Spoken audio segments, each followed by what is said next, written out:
Assalamualaikum warahmatullahi wabarakatuh. Perkenalkan, nama saya Putri Dewi Rahmawati, NIM 200803102001. Di sini saya akan memaparkan tentang dua materi saja, yaitu yang pertama prinsip leasing dan yang kedua pembayaran sewa leasing.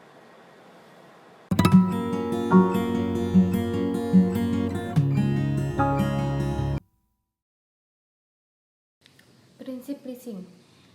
Yang pertama ada pembiayaan perusahaan, di mana leasing itu memang perusahaan yang menyediakan skema pembiayaan untuk kepentingan usaha. Jadi tujuan skema leasing itu untuk kepentingan usaha, bukan untuk kepentingan konsumtif. Misalnya dalam usaha kita butuh motor, maka jika skemanya leasing, maka motor itu tersebut digunakan untuk usaha. Kita menyewanya itu digunakan untuk usaha. Yang kedua ada penyediaan barang-barang modal, di mana leasing ini menyediakan barang bukan uang. Modalnya berupa barang bukan uang. Kalau bank menyediakannya uang. Misal kalau kita datangnya ke leasing, maka yang akan didapat berupa barang. Contohnya seperti kita butuh mobil untuk melakukan usaha, maka yang kita sewa adalah berupa barangnya, yaitu mobil. Ada juga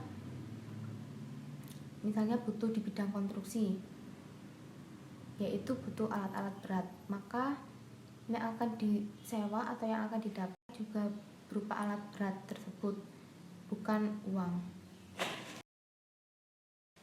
Yang ketiga, jangka waktu tertentu. Karena sifatnya ini adalah menyewa, maka dalam menyewa harus ada jangka waktunya yang harus dikembalikan secara tepat waktu. Yang keempat, pembayaran berkala. Berkaitan dengan pembayaran biaya sewa atas barang yang telah konsumen sewa. Kalaupun di akhir perjanjian ada opsi, misalnya opsi beli, maka biaya yang dikeluarkan setiap bulannya akan dikurangi atau dikonversi menjadi biaya pembelian, sehingga nanti di akhir perjanjian konsumen tinggal membayar sisa dari harga yang konsumen sewa selama ini.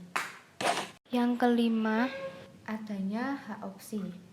Seperti tadi yang sudah dijelaskan, di akhir perjanjian nasabah mempunyai opsi apakah akan membeli barang tersebut atau berhenti. Kalau melanjutkan atau beli, berarti yang dibayarkan uangnya sisa dari harga sewa. Jika tidak melanjutkan, berarti barang yang dipinjam atau barang yang disewa harus segera dikembalikan. Yang terakhir, adanya nilai sisa yang disepakati. Misalnya jika opsinya itu adalah beli, maka secara otomatis objek yang disewa tadi harus ditentukan nilainya berapa, sehingga nanti itu bisa dikurangi dengan biaya yang dikeluarkan nasabah setiap bulannya.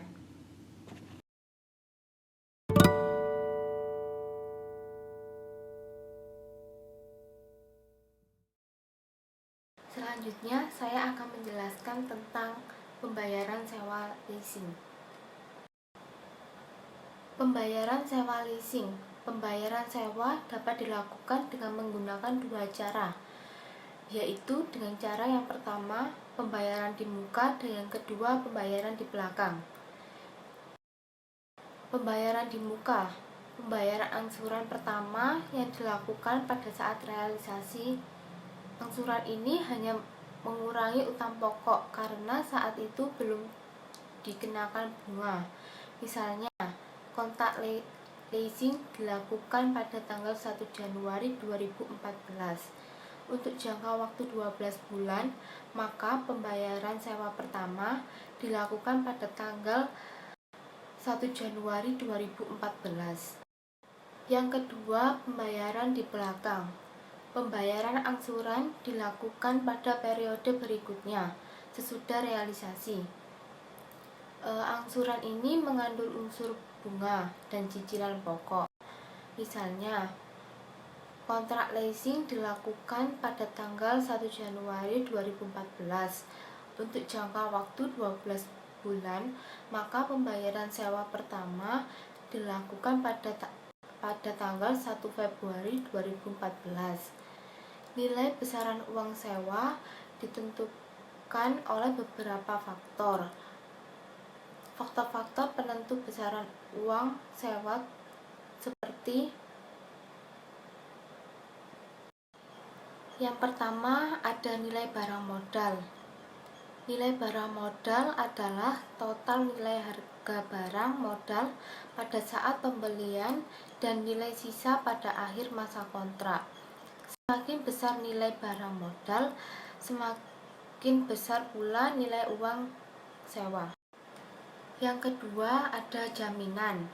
Pada beberapa lessor, ada yang mensyaratkan sebuah jaminan atau sejumlah uang yang disetorkan di bank sebagai jaminan atas barang modal yang disewa. Besarnya nilai jaminan tergantung pada kesepakatan antara lessor dan lease. Semakin besar nilai jaminan, maka nilai uang sewa akan semakin kecil, dan semakin kecil nilai jaminan, maka nilai uang sewa akan semakin besar. Yang ketiga, ada nilai sisa. Nilai sisa adalah suatu nilai perkiraan yang wajar atas nilai suatu barang modal yang disewakan pada akhir masa kontrak. Nilai sisa ini merupakan faktor yang penting di dalam menentukan nilai uang sewa, karena nilai sisa ini merupakan salah satu sumber utama pendapatan bagi lessor. Lessor yang pandai mendapatkan nilai sisa yang tinggi akan memperoleh pendapatan yang lebih tinggi. Yang keempat, ada jangka waktu. Jangka waktu kontrak leasing selalu dikaitkan dengan jangka waktu nilai ekonomis atau manfaat barang modal. Jangka waktu nilai ekonomi barang modal adalah jangka waktu bagi lessor untuk dapat menyewakan barang itu kepada lease. Di luar jangka waktu itu, lease tidak menyukai barang itu untuk disewa. Selain sudah tidak up to date, barang itu juga akan menjadi tidak efisien dalam penggunaannya. Oleh sebab itu, lessor akan menghitung dengan cermat besaran nilai harga sewa terhadap jangka waktu nilai ekonomis barang tersebut yang kemudian akan dibayarkan oleh lease. Yang terakhir, tingkat bunga. Jika lessor menggunakan dana bank yang mempunyai suatu tingkat bunga kredit tertentu, maka lessor pasti akan memperhitungkan tingkat bunga di dalam harga sewa yang dibayar oleh lease. Semakin tinggi tingkat suku bunga kredit yang digunakan oleh lessor, maka semakin tinggi pula harga sewa yang dibayarkan oleh lease. Semakin rendah tingkat suku bunga kredit, maka semakin kecil harga sewa yang akan dibayarkan lease kepada lessor.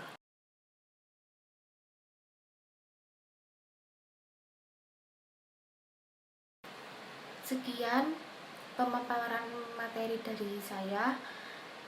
Semoga bermanfaat, dan jika ada salah kata, saya mohon maaf.